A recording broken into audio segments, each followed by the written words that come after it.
and I'm giving you, okay, got it. I'm giving you how it was in our situation, not necessarily my view, but people were initially designated as black or white, but we have a huge population which is considered mixed race. Right. And those people were always referred to as coloreds. So there were coloreds, black, white, Indians, and Chinese. Those were the designations in South Africa. And after apartheid, they didn't know what to do with the colored people, and they tried to change the designation. And there was a huge outcry. These people wanted to be known as colored population. And the interesting thing, I mean, it's in terms of the wound of the nation, it's fascinating because colored people's language is Afrikaans, which is the language of the oppressor. So they caused this, they were the open wound of the society. They represented that. And sometimes when people came from other countries to help us sort out our problem, they tried to get rid of that label, and the colored people fought for it because it's how they identify themselves. So there comes the interesting element of identity. And, you know, when Barack Obama was voted in, I remember watching it and watching to see if he was coming in. It's our morning when it was their evening. And so I put the TV on, which is unusual. And the lady that had come to clean the house, I was saying, come and have a look. I'm sure he's going to come in or whatever. So we stood there waiting for it, and in he came. And I was excited. I was jumping up and down. He's a black president. And she was looking at the screen. I said, can't you see him? She says, he's not. He's a colored. He's not black. No, it's true. Yeah. And I was so taken aback, and that's when I saw how my view was encompassing, and I thought it was like this, but her view was not like that. No. And she turned and walked out. She was finished with the whole story. And in fact, in our Seattle, we have Seattle coffee here in South Africa, and they have this little rhythm where they shout the name of the coffee to the barista. You pay here and you order here, and they shout it there. And at that time, I was standing in the queue in the bookshop waiting for the coffee, and the guy in front of me ordered, and the person taking the order shouted, Obama. And the guy said, but I ordered, so he said, yes, she ordered Americano with milk. Okay. And that's how it became colloquial. And this was fascinating to me, that I mean, here I was, I've been raised in this country. I didn't have those kind of divisiveness. My most favorite person was my Zulu mother, and I thought I was adopted and that she was actually my mother, because all of that confusion. So every time I drew things as a 3-year-old, I drew her as my mother. So I didn't come into it with that. And there's now a place in South Africa where we connect as people. We're wanting the space to work. We work together. We live together. We live side by side. What the politicians do is something completely separate. So again, I see that the divisiveness, any system labeling process which says you in, you out, you this, you that, it's actually the process of divisiveness, of polarizing, of duality that's causing any kind of issue. Yeah, so I don't know if that's all for me what nestles in race. And if I fill in a document, like it doesn't happen anymore, but if we had to fill in a document for travel or whatever, and it had race, I would put a cross, because I refused to participate in that. And many people did that. They would say something ridiculous, you know, like Mickey Mouse or no, or because it doesn't bear witness to anything of I think it's the same as with any label. As soon as we label something good or bad, we have to understand the map or the personal construct of the word before we can dialogue with it. Okay, so I asked everyone to express, and I hear your version, and there are different versions, and we haven't heard from Kamna. Yeah, when I first heard your question, Kathleen, to me it's a lineage. It's like a line that came to me in that minute, that we all have our own lineage, our own ancestry, where we come from. And the further back we go in our own ancestry, the more unfocused it becomes. We all came from, I think, the same human being so many thousand years ago. And then we because of weather, because of where we lived, or habits of food and whatever, we started to become different. And somebody called it identity, somebody called it race, somebody called it family, lineage. So, and as I hear everyone speak, I think it is about groupism. An American friend of mine used to say, you blame the Americans for selling arms to the East, but we are all tribal. We like tribes. That's who we are as human beings, and we create divides. And I think race is a very good one, because it's there in everyday life in each of us. So it's a very divisive and a very good way of dividing ourselves. Actually, it shouldn't be there at all, I think. And I agree that if there was a possibility of saying, I don't know my race, I would say that, because I'm a product of a lot of those things. And yes, I suffer from it and I deal with it. But if I could erase it, I would. Yeah. In some of the stories, and I'd just like to invite you to sort of think about and feel back through the stories that different people have told. So when we're looking at this question of race, we can see that it's very multifaceted. And we can also see that it touches a lot of emotion. And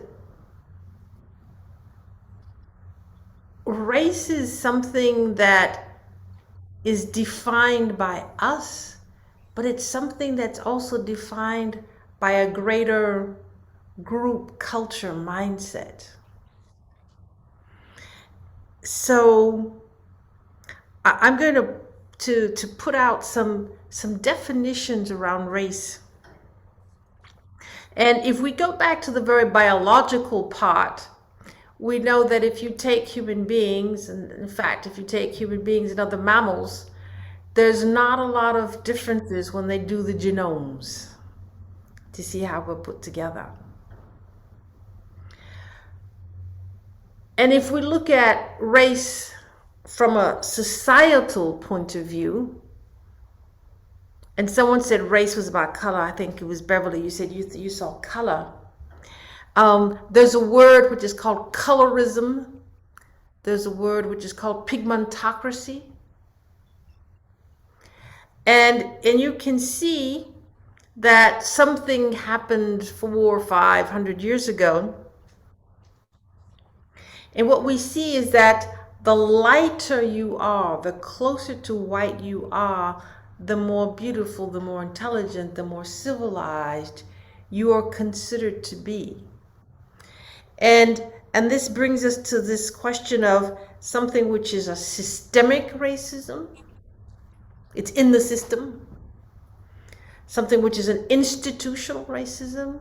So we have institutions that uphold that and keep it going. We have interpersonal racism, which is how do I respond to you as a person? And then we have something which is internalized racism, interior racism. So what we can see is that if you're a woman in India and your skin color is close to black, you're going to be told that you're less beautiful. You're going to have less facility finding a husband. That if you go to the newspaper and look at the newspapers at the ads for looking for a bride, looking for a husband, they want fair. They want closer to white. They want closer to white. And you will have a societal problem in India of women putting bleach on their skin that destroys their skin and creates health problems so that they'll be light. Because to be light gives you a societal value. It'll give you a societal value in terms of a romantic partner, and it'll give you societal value in terms of employment. Now, if you move from India to Nigeria, Nigeria is an African country where people are black and very dark and black. And one of the major health problems for women is that they bleach their skin light and they put chemicals on their hair to get straight hair.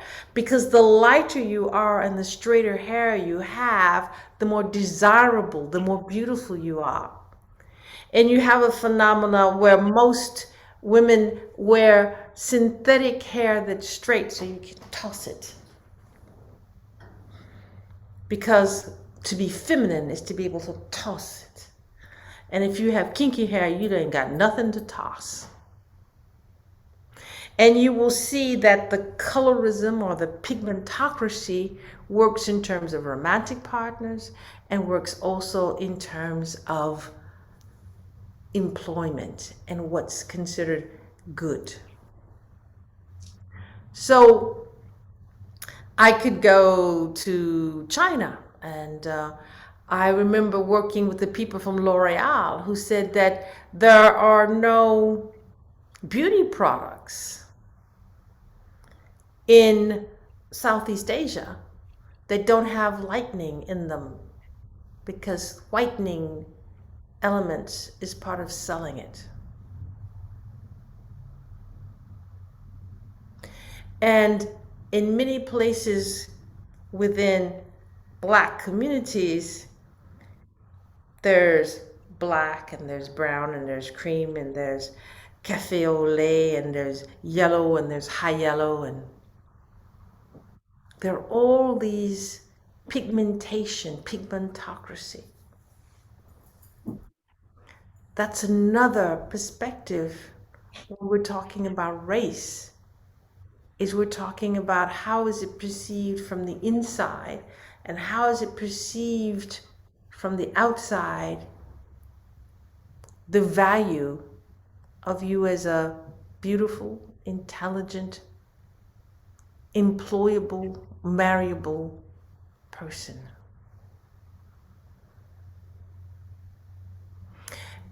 And before you answer that, I would just like you to breathe that in.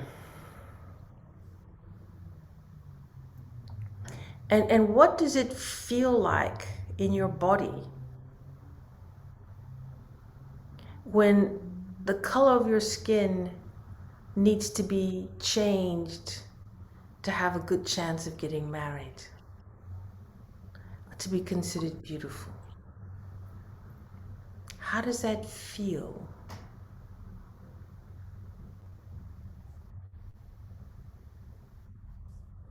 And where do you feel it in your body?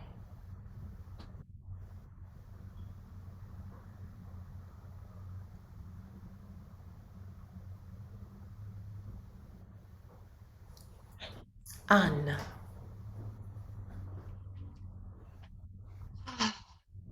Yeah, I find it very disturbing, and my heart aches that this exists in our world.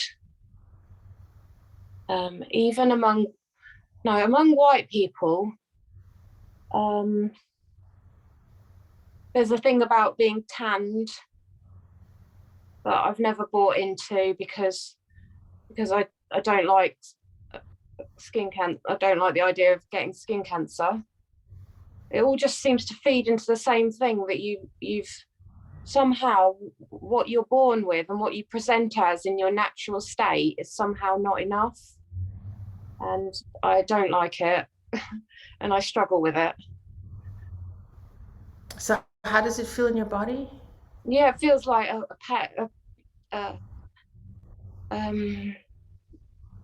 like a barrier around my heart, a tightness. Mm-hmm.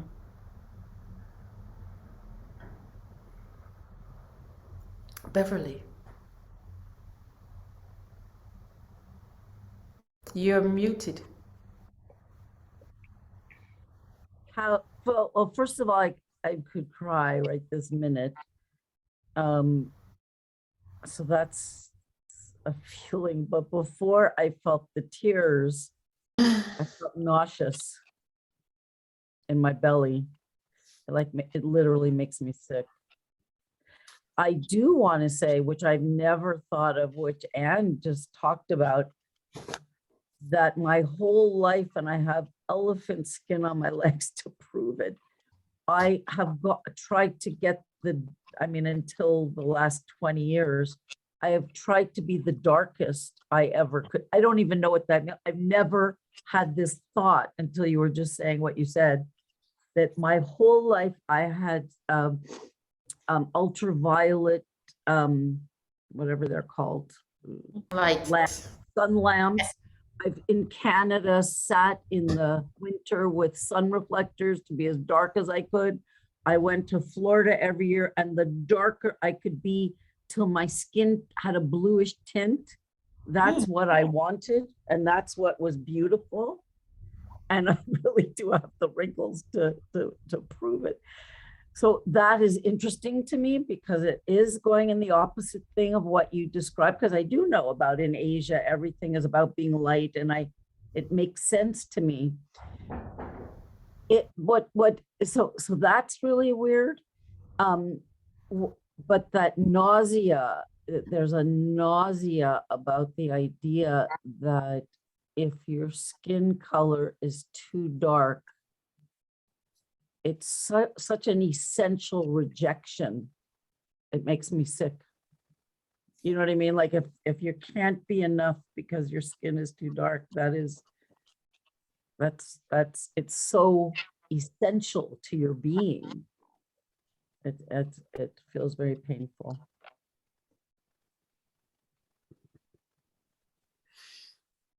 Susan.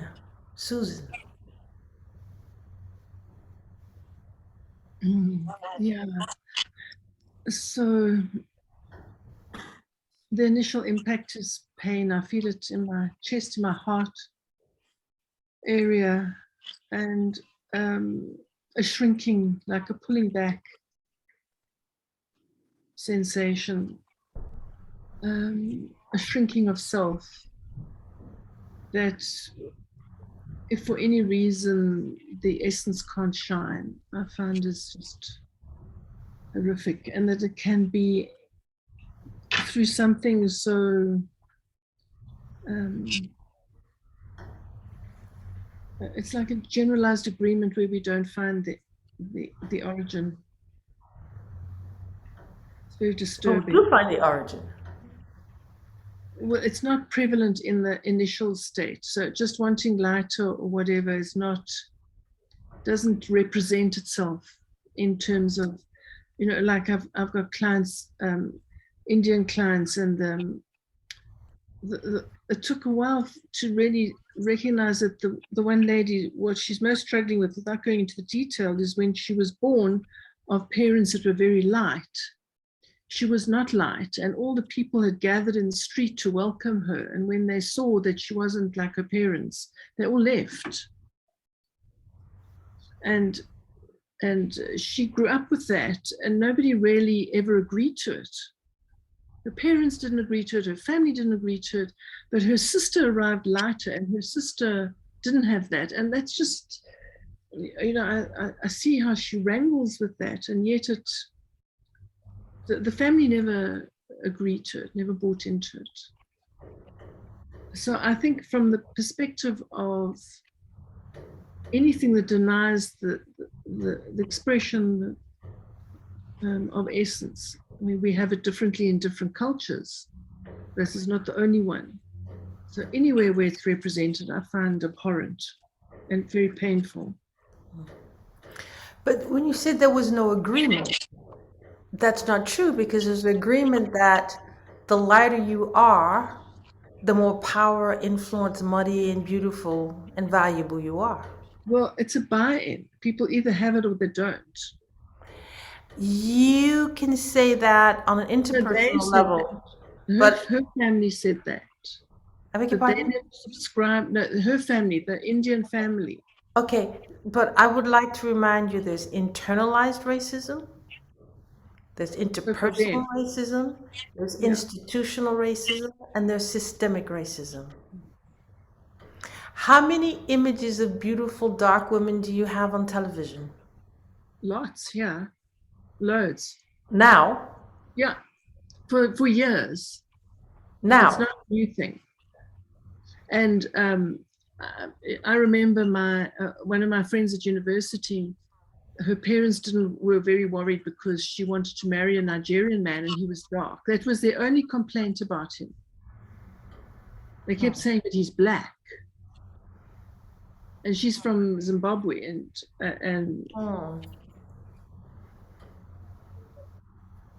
I hear what you're saying, but images of beauty in South Africa, I hear what you're saying, and there are other points of view about how it's not easy to be black and considered beautiful in South Africa. Yeah.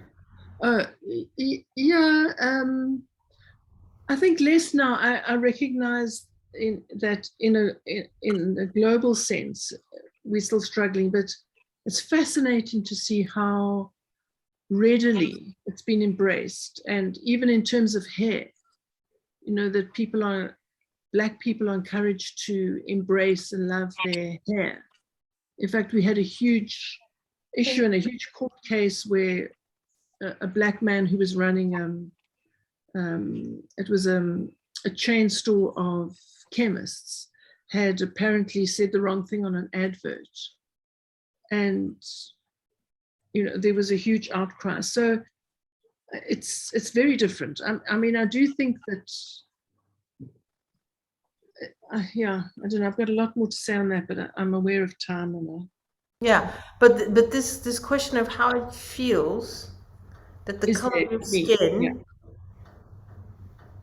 and that's an internalized issue, and it's also a systemic issue. Yeah. Okay.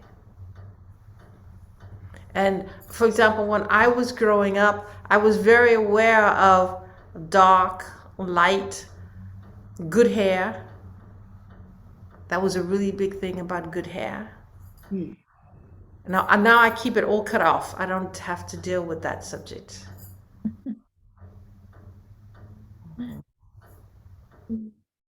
And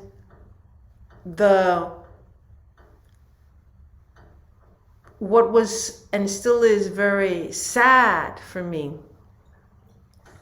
is that in 2022, whether I be in the United States or the UK or France, when I look at African descended women, most of them are not wearing their hair.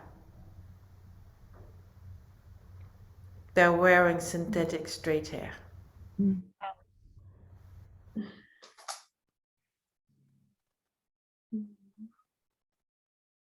So what's really interesting is for the last several years, many years here in South Africa, how, especially the young girls, how they choose is becoming quite interesting.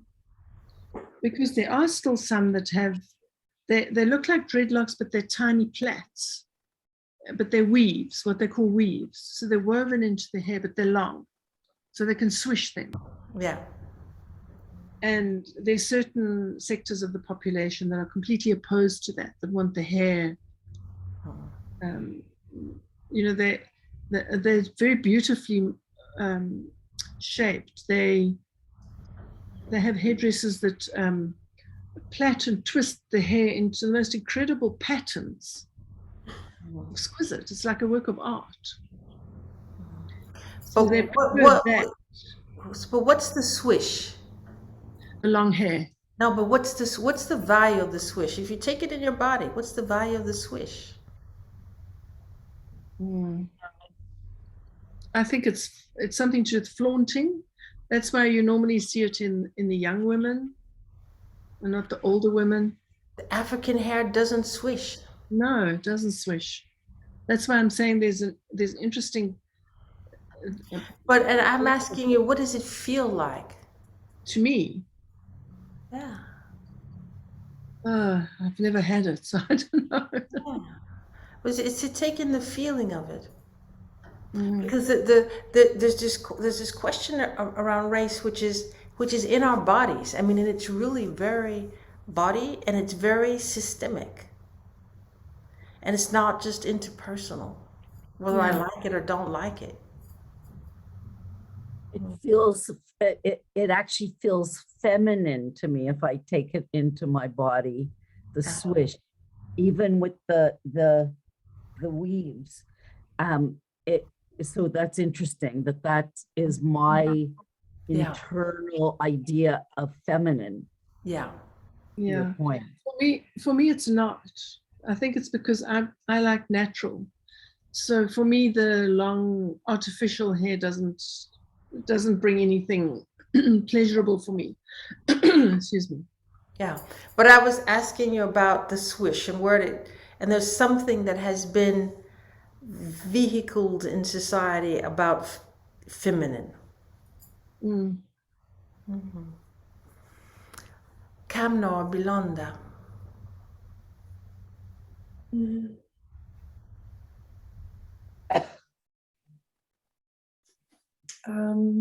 Yeah, it's interesting for me to listen to everybody. I don't know what to say, to be honest, because I mean, I am light skin African. I am in so many positions when it comes to this, in terms of projections on me from white people, from Black people. I've had my own healing story. What I have is I brought a picture. I have one picture of me, because not being comfortable with my Blackness had a huge impact on how I look. And so it's the only photo actually that I have. I don't know if you can see that. That has been me when I was, I don't know, 25, 6. Okay. I've had eating disorder, like bulimia, really heavy. I was in a prison. If you ask me how it is in a darker skin, what immediately comes is I know how it was for me to think I live in a prison, because if I go outside and it's raining, my hair is getting wet and my hair is getting curly. That is, what is this? I had no idea how to deal with my hair. Also, my family, my mother is German and has that beautiful long, or had that beautiful long swoosh hair. And my father was African, so my mother had no skills how to treat our hair. So what she did is basically cut it. Looks so sweet, but I want to look like a girl. It looks so sweet. So we had all this kind of discussions and no understanding, and I didn't understand what went wrong. I just perceived myself as really ugly. On top, I was light. My sister is darker than I am. My father is darker.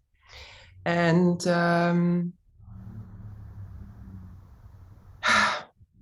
you know, to heal, I had to think about lots of things. What is it really for me? And I also thought about, you know, the Black women. And I believe, I do know, you feel it. There are lots of men also, they like the energy of really Black women, but the perversion is that they are not allowed to be in their beauty because it is not perceived as beautiful. And actually it is amazingly beautiful. this, and there are women that are amazingly beautiful, or black skin can be like beautiful, because there's beautiful skin and there's not beautiful skin, and it can be of any kind of color and texture, and that perversion that comes along with that is for me a kind of really a violence which is done to bodies on a level that I can hardly express, because it is. I come from my aunt always wore her natural hair, and she says about my aunt is also a little bit lighter, so there must be somebody lighter in my father's lineage. But she's nobody's as me, because I'm like really, I have blue eyes and but she said like my grandmother, she was bien noire, like she was good black. And yeah, so I really, when it comes to that, What is good black? Do you mind me asking, what is good black? good black, like really dark. Okay, like you have good, like dark, beautiful dark skin. Bien noir. And that feels great in my body. yeah, it is. I mean, I also embody a beautiful woman, but I also see like how beautiful like certain people are, and black skin can be, and as I say, it's a cruelty on a very strange level. And of course, I also had the swoosh. Why can I make this? And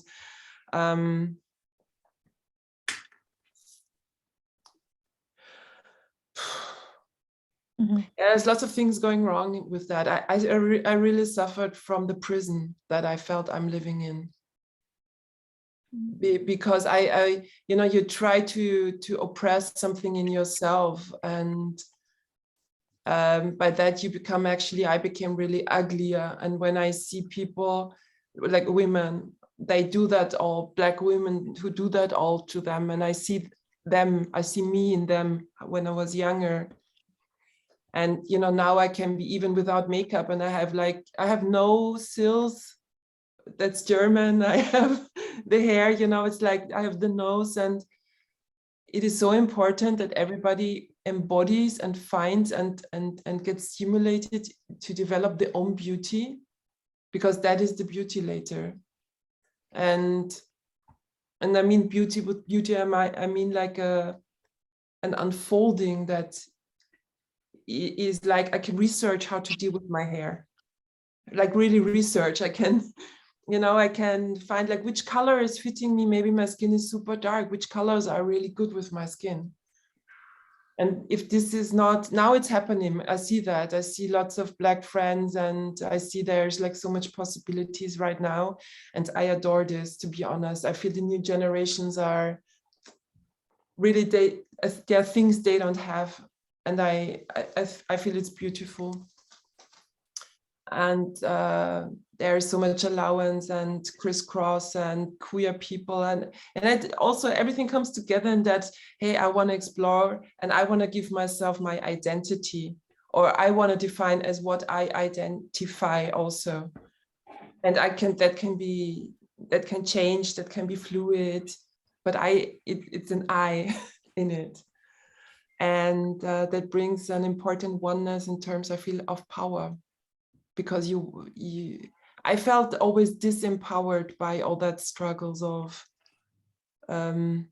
oppressing that. Who am I? Maybe this will come out too much. Yeah, sorry. Yeah, it's just, I spoke long. It is deep pain that I feel, if that is a deep wound that can be done to people and to minds and to bodies, really deep. There's one thing, there's this young man here, and he's 14, and he's half Martinique, half German. And the most of his issues are about his hair and how ugly he is and how beautiful curls are, especially if they are blonde or long straight hair.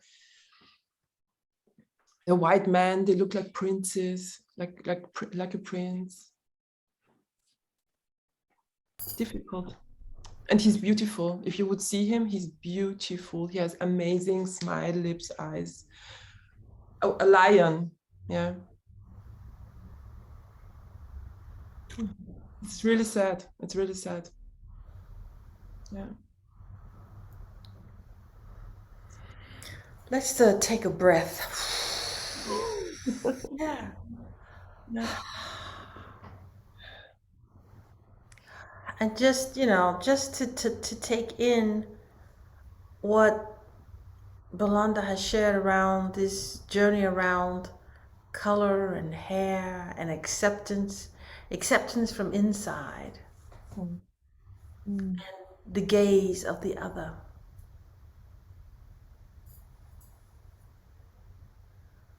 And calm down.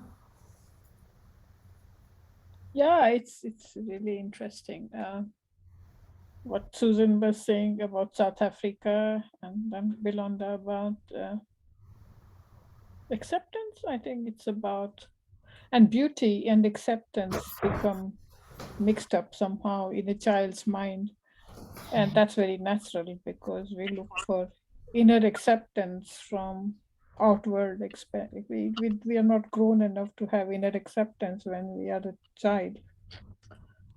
So to the word that comes to me is belonging and always being on the edge of a group, of a family, and never feeling really belonging, feeling judged by something that one is born with and can't change, no matter how many layers of creams or whatever you might put on your skin or your hair.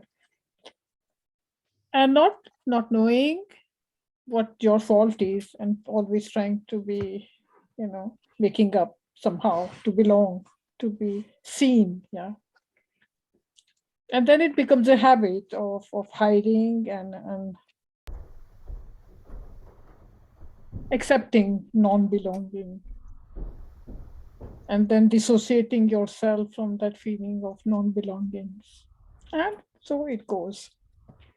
So it can happen if a Black child grows up in a white culture, because probably it starts in the family also.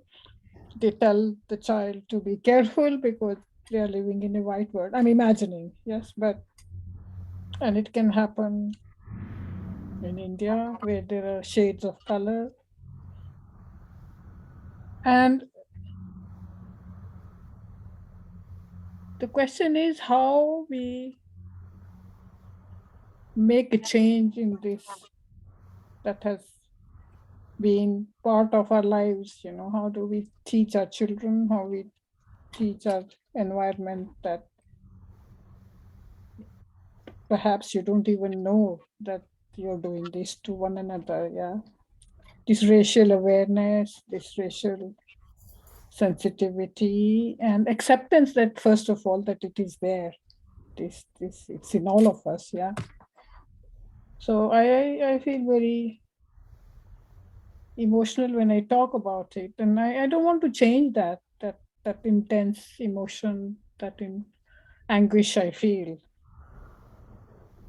I want to channelize it a bit in a way that we have these conversations, we become more embracing in a way that we allow ourselves the space to talk about it from a different points. So I really, yeah. So then I do my mindfulness breathing and say, I can tell myself I belong, and I can tell myself what was the situation as I was growing up as an Indian girl needs to change and do something about it in my own daily life. So, and yes, yeah, like Belonda, keep feeling that pain and keep letting it out and sharing. So healing happens, yeah. So yeah, thank you.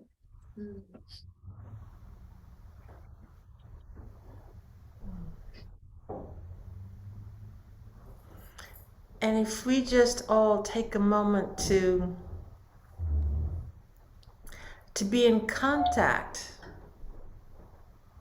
and to say, yes, there's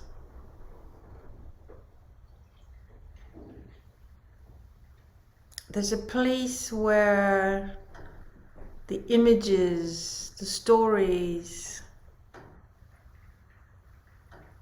say what is value, what is beautiful.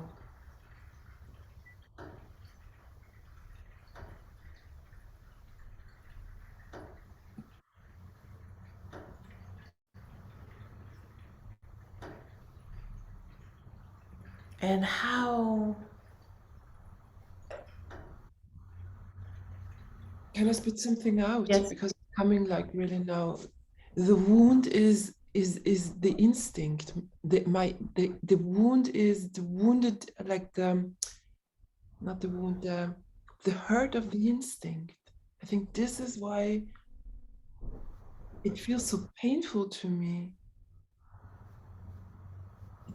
It is, yeah, like it kind of, but it just came out because it came now out from a very deep point. Because when Kanya said the pain that you have felt, or also that you have felt through me, and that made me realize, yes, I feel still that pain, and trying to give it the name.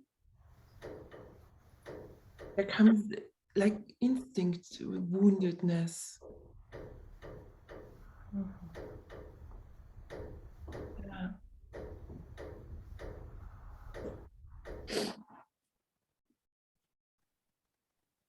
So if we just take a moment and settle, what would be the movement? Beverly, Susan, Ann, what's the movement you'd like to send from your to Belonda?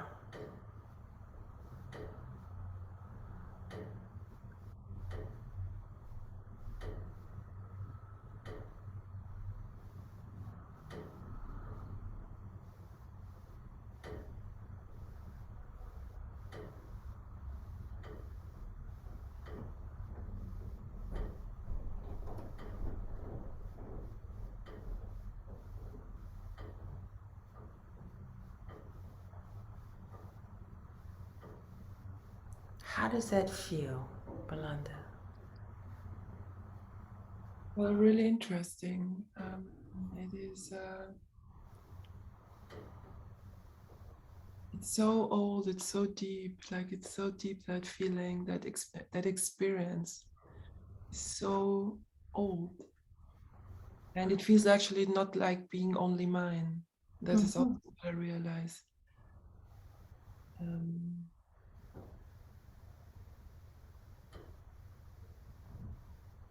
It's a really interesting moment for me, because I went a long path, and I feel strong, and it doesn't weaken me.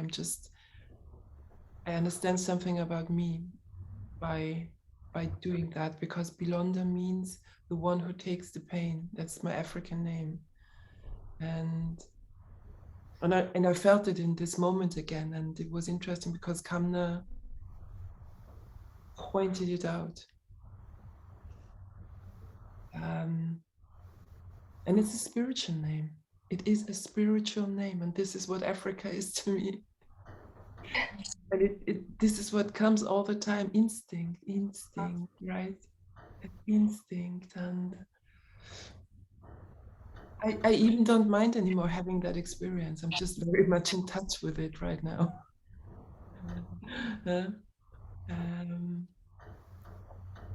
Yeah, thank you, sisters. Can I just say that's part of who you are, Yolanda? You have to embrace it and hold it as dear, because that's part of you are also. Yeah.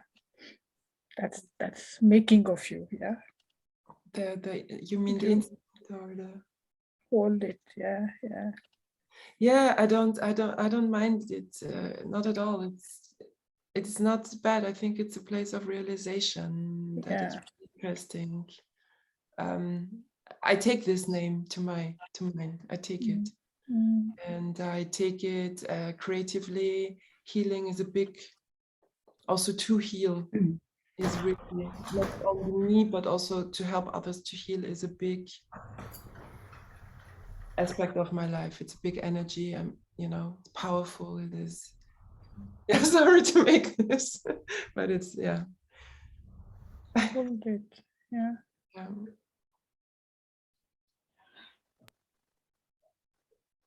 And I feel like a lion when it comes to that. I feel like a lion.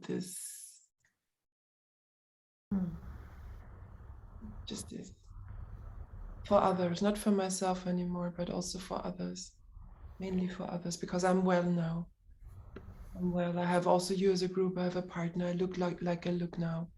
I healed, but you've seen me where I was, and this was the good pictures.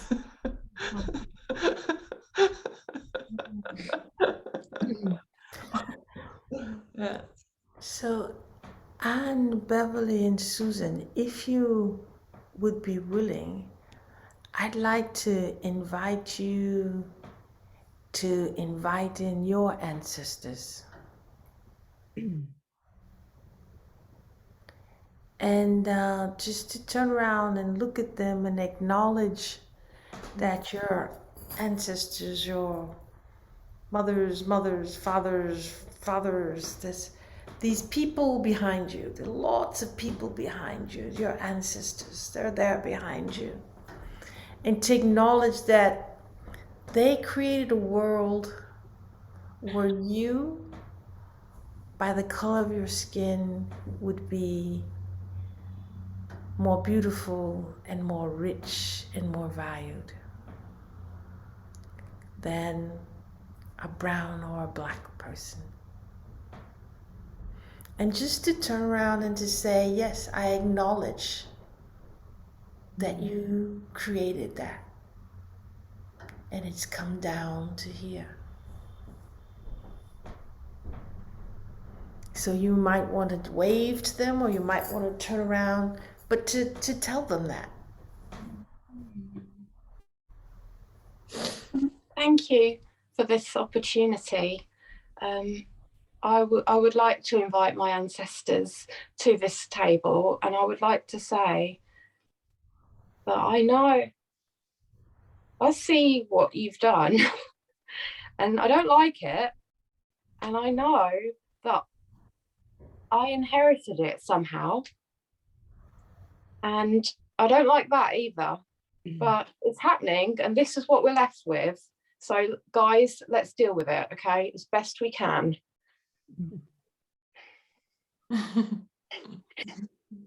I acknowledge it.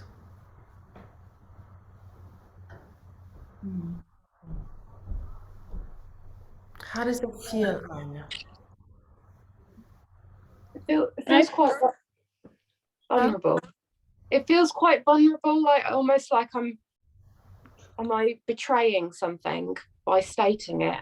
But I'm being brave, and I'm just like, no, guys, like we've all been coasting. White people have been coasting on the back of this, and I'm prepared to own it and own it on their behalf.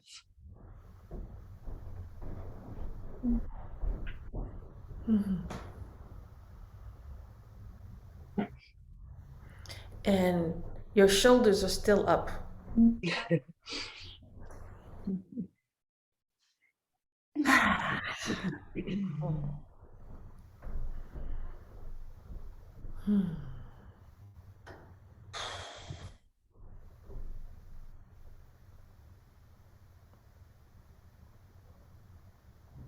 How does that land in your body, Kamna?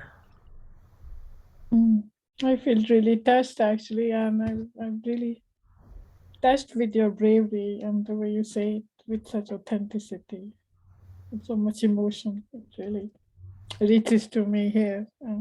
I appreciate that a lot. You're a wonderful woman. Thank you.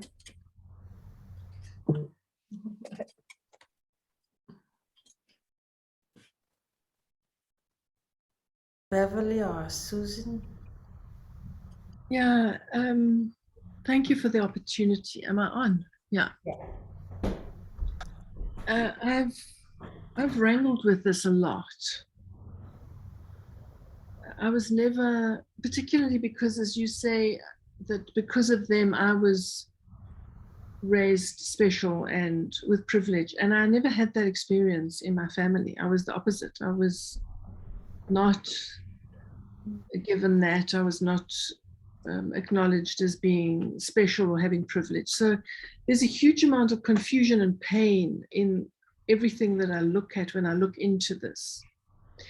And although on one level, some of my grandparents I could relate to, in terms of the story, I couldn't. And I struggled with it and I rejected them. And I remember going to Ireland for the first time and discovering the real history of Ireland. And I was abhorred. I didn't want British ancestry anymore. I never really asked for it. And so I felt shredded. I felt like I didn't belong. Couldn't identify. And yet I was very white. And I was adrift. And then I've come full circle to the place where I do acknowledge, I can stand firm in the place that, yes, that is in my lineage. I don't like it. I don't agree with it. It's full of dichotomies. And I'm very much consistently with, this is where I stand. I'm in South Africa because I want to be, not because I can't leave. Because I want to be here, because I love where I am, I love the people. And if the people expel me, I don't know where I'd go. And I want to be able to bring some kind of healing and acknowledgement and apology through my energetic expression. And for that, and I don't know how, part of me feels that it's possible, and on another level I feel so huge and so abhorrent and so radically inconceivable. And yet, so I go out of that full circle, but I come back to, I'm here, I'm available, I'm open. And my invitation is to say, I acknowledge. I acknowledge. I've said that. I acknowledge. This is the world you created. Yeah. I was more valued and more rich and more beautiful than the brown and the black women. We're all women here. Yeah. Women. Yeah. Yeah. So I acknowledge that totally, and at the same time, it's, as I said, shredded, because I didn't feel it as I was. If I have to own that in terms of my personal experience, I didn't get it. But I own it in terms of my resident experience. I own it in terms of my lineage experience. That is what was created, and it's ghastly. Yeah. And I don't agree, and I don't participate, and I stand in this lineage. I hear you say, I don't agree and I don't participate. And you've talked about being shredded, and I'm saying that I'm asking you to own that it's fully your lineage. Yeah, I do. I've said that repeatedly. I fully own, this is where I stand in this lineage. Yes. I completely acknowledge and accept that, and I have done. And that is painful and ghastly. Yeah. Pardon. And and if I may say, I feel you're being shredded at the same time, because the way you grew up, you didn't feel privileged as a child or as a growing up woman. You didn't feel acknowledged and privileged, or was not told you're seen, you're accepted. And yet your lineage through centuries of experience has Yeah. done things that you now have to accept as part of your lineage. So it feels a real Yeah. shredded feeling, and I feel that, and I think it's not easy. Just like my lineage taught me a lot of things about how to value myself. So I can blame my lineage, or I can blame the others who made my lineage do that. But the end is that we have wounded identities in some way or the other, and it's important to acknowledge that. Mm. And it comes together with so many emotions, not only the despair, but the anger. Mm, I didn't want that. I didn't, yes, it's here and I'm in it. And through no fault of mine, I'm I'm in it. horrified, Yes, yeah. Yeah. disappointed. So the despair, they're Yeah. gone. What do I do? One thing I really feel it is important to say, because it came up in chats and discussions, it's about the blame and the guilt. Yeah. It's not about blaming and guilt, the whole thing. About acknowledgement, yeah. And I hear that often Hard. called white people, and it is not about blaming and guilt. Blame and guilt is actually a Christian concept. That is a cosmology. Guilt. I'm guilty. I don't know that term like this. It is what is the problem? The problem is what we have here now. Yeah, I don't feel guilty. I don't feel that. I just feel Divided, shredded. there's a range of emotions, because I completely acknowledge it. I see it. I totally accept I'm in the lineage. Yeah.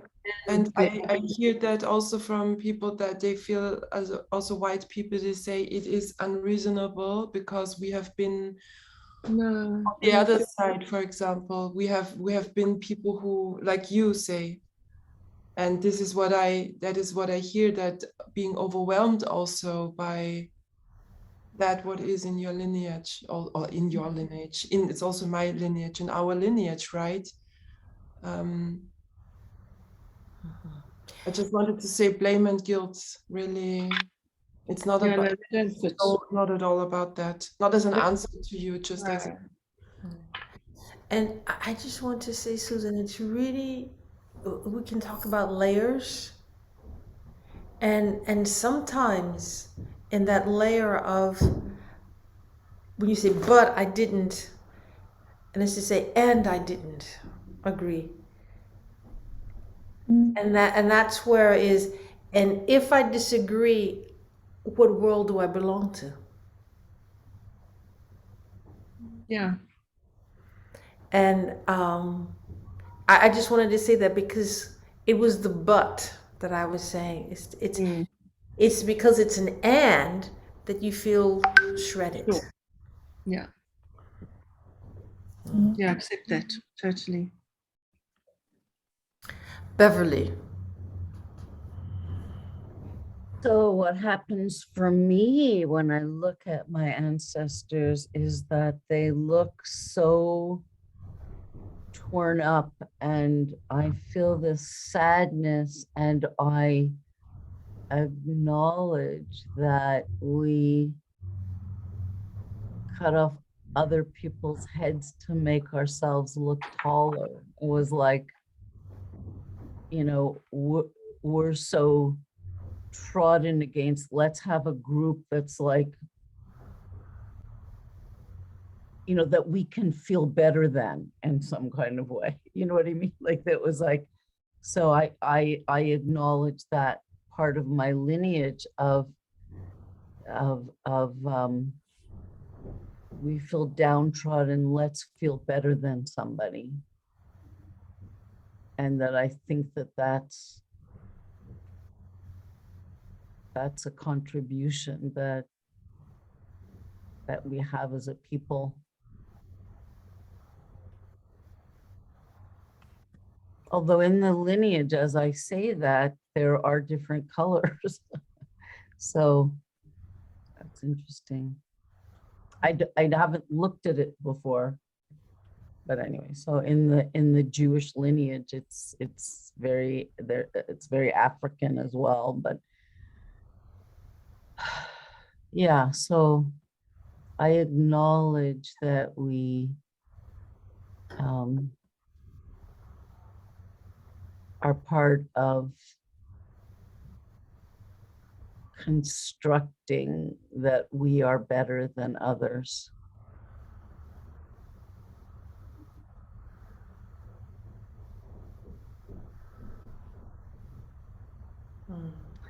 It's just big crash.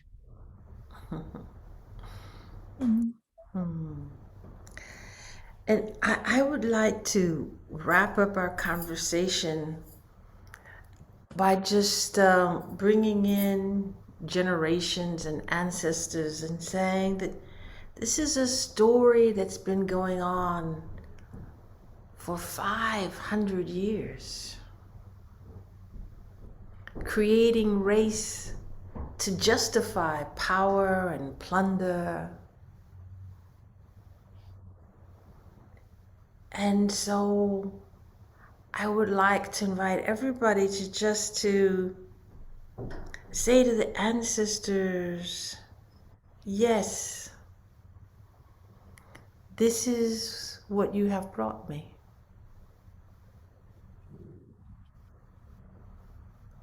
And this question of race has been uncomfortable for 500 years. And so I'd like to turn around and give you back some of this. I'd like to turn around and give you back some of this. I'd like to turn around and give you back some of this. And can you sort it out? Can you sort it out? Can you sort it out?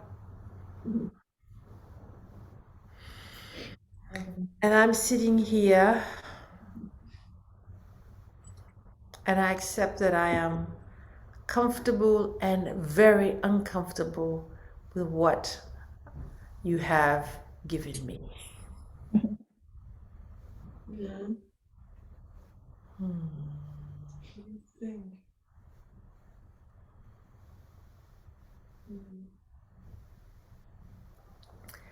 And I honor everyone here who has participated in sharing their stories, their wounds, and having a conversation about race, which is not about right or wrong.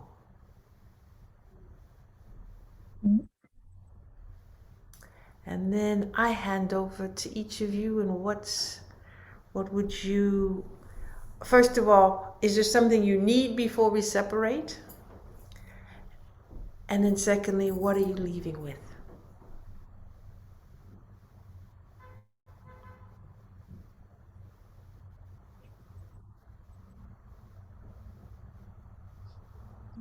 I'd like to start. I feel it's a beautiful conversation and I'm missing many, many people.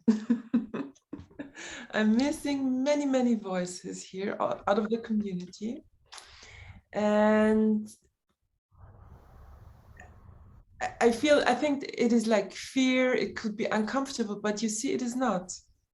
It is not. It is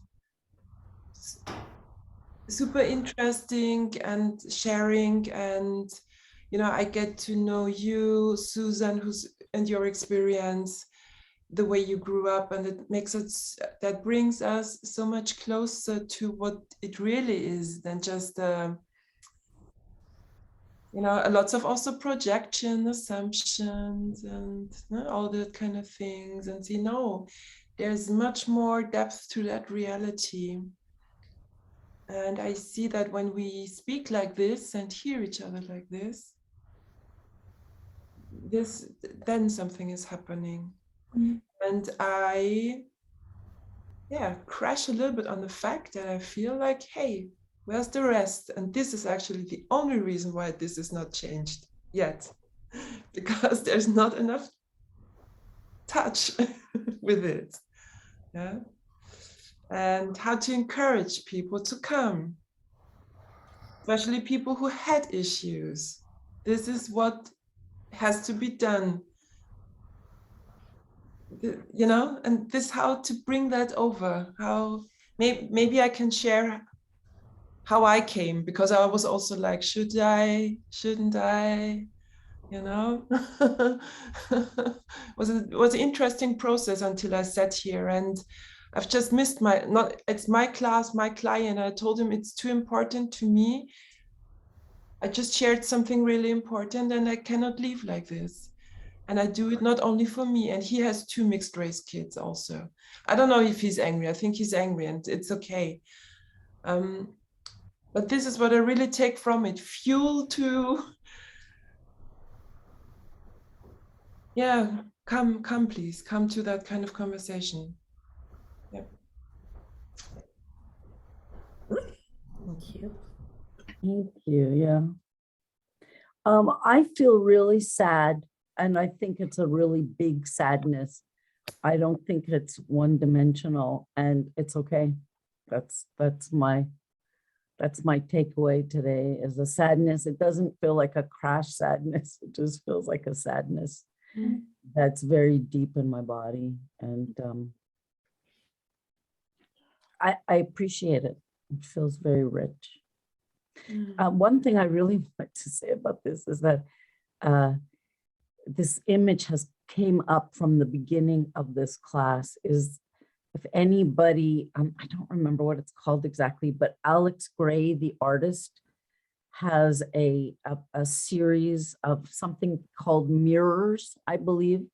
And I've seen the actual show. I don't know if you have, Kathleen, you're shaking your head, but when you stand in front of it, it starts with humans as being like chemicals, and then bones, and then a nervous system, and then muscles, and then the skin, and then you see the difference in all the color skin, and then you see the spiritual aspects, and that there's only this like really small place where it's like these made up differences. I know that there are cultural differences and stuff like that are some that are amazing, but it kind of lets you see how the way we divide ourselves is like ridiculous. But it is a body experience, and I know you can see it in a book, and I'm sure it's not the same as standing in front of this big picture, but I think it's a really relevant show when you're talking about race. So anyways, the image has come up over and over again, but there is some there, and I will say there is a big sadness in so many levels of things with this. So, but I appreciate this dialogue a lot.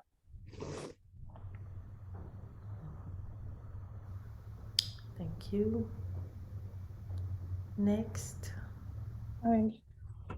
I want to say, I like what you say, Kathleen. It's not about right or wrong. It is full stop. And yeah, the deep sadness is there in all of us, I think. And it's a healing sadness, I think, Beverly. And it's a rich sadness. It's a sadness of acknowledging what we can't change, but still acknowledging. And it's learning from that sadness, and by acknowledging, and yeah, the connection of this here in this room, 6 of us, all colors and shades. It's interesting. I was just noticing the colors and shades of 6 women here, and all very connected and very sad, rich sadness. So I just want to leave it there, an open invitation to continuing these dialogues, these conversations, whenever we get a chance. Yeah. So thank you, Kathleen, Yeah. for providing this wonderful space. Yeah. So, okay, thank you. Thanks, Karina. So I too am in sadness, and it's a sadness that's familiar. And now I have a deep appreciation that it has a place where I can put it and show it and reveal it in my vulnerability in a way that I haven't had. Although I have explored this in different arenas, I feel there's something else that is present here. I can't really word it, articulate it. So I feel very grateful and humbled. The whole turmoil of it is and what it was and is and now is very alive. I just really appreciate that we have gathered here, the six of us, that we are willing to be open and look. I firmly believe we have a place to take the healing. We have a tapestry to weave as women of many different cultures, backgrounds, race, whatever. I feel that the seeds of healing are here. And I would love to be able to be with that, nurture that, explore it. I don't have any idea what it looks like. I also feel missing voices, and I've tried in the past to discuss when I'm in America with looking for the voice of the indigenous American Indian, which I think is also missing here. But I feel held in a space I haven't seen, known, experienced. And I feel deep love and respect for all of you and what you have opened for and held for us, Kathleen. Thank you. That find healing. And Anna. Hi, I'm She's driving cool. now, but Oh, I would. It's okay. It's been a real honour to take part in this. I thank you for the opportunity to be witnessed in my guilt. Whether that's right or wrong to say, but you have, and I do carry guilt over this, and I don't think that's necessarily wrong. But taken away, I will be focusing on continuing my own work on equality and you know, the utopia that I want to create. The connection has been wonderful. Thank you. I've learned a lot. Oh, and it's brought up some wonderful memories of one of my best friends from university, who was a black lady who really went against the grain. We were both Christians at the time, and it was very much she didn't want to treat her hair.